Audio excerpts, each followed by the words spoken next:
Относно промените в общия устройствен план, искам да се пренесем всички ментално за кратко на булевард Пейо Яворов и да си представим какво се случва на бившото опитно поле. Започва се долу към Струмско с мебелен магазин, продължава с магазин за материали, след това има шивашки цех, хотел, автомивка, бензиностанция Еко, 2 цеха за рязане на дърва, отзад жилищни сгради. Естетична ли е, функционална ли е тази зона? Не. Предполагам, че това е вашето мнение. Това е мнението на живущите хора там.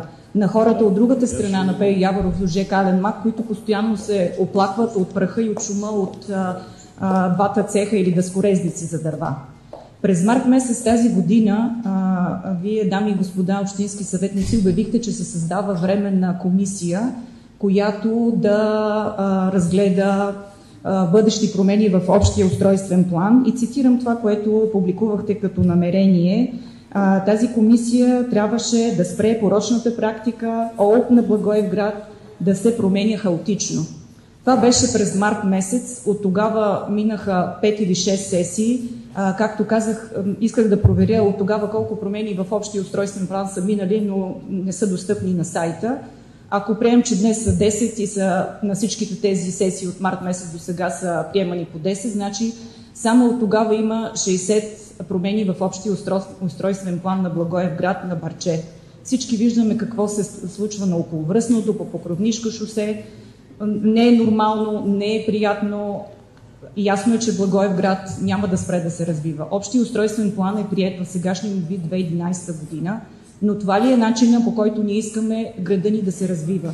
Всички ние живееме в него и виждаме, че той не е функционален. Така че надяваме се, поне в следващия общински съвет, тази комисия наистина да заработи и да се спре с тази порочна практика. Защото член 134 от ЗУТ алинея 1.1, който се цитира постоянно като основание за промяна в общия устройствен план, всъщност позволява тези промени да стават на база на съществени промени в обществено-икономическите и устройствените функции в тази община. Има ли ги тези промени? Вие решавате, разбира се, но за мен и за много други граждани на тази община промени в един частен имот, водени от едни частни интереси, без да се гледа съответната зона като цяло, резултира в това, на което прилича днес бившото опитно поле. Връщам се към конкретната точка, предложение 499, и бих искала да ви призова, когато разглеждате исканата промяна в общия устройствен план съгласно 134 от ЗУТ, да погледнете и член 134 от Закона за водите. Член 134 от Закона за водите, точка 3, казва, че се забранява строителството на жилищни и стопански постройки в заливаеми зони на реките.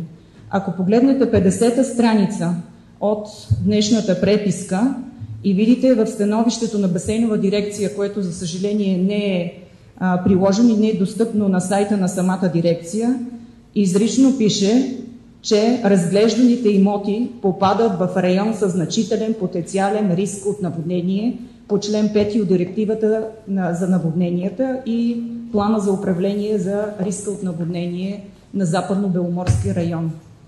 Предвид наводненията, които се случиха буквално пред очите ни последният един месец и в България, и в Гърция, оставям на ваша преценка дали това предложение трябва да мине. В него се говори, че ще разкрие нови 20 до 30 работни места. Един човек да загине, при не дай се Боже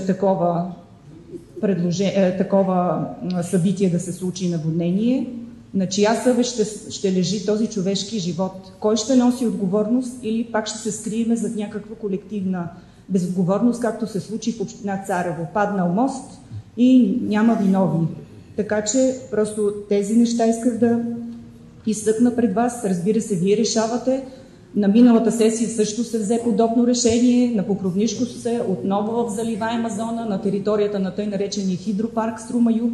Отново беше разрешено, там пък беше цех за производствени цели, с разкриване на 5 до 10 работни места на частен имот. Сами преценявате колко съществена промяна е в общия устройствен план. Благодаря ви за вниманието.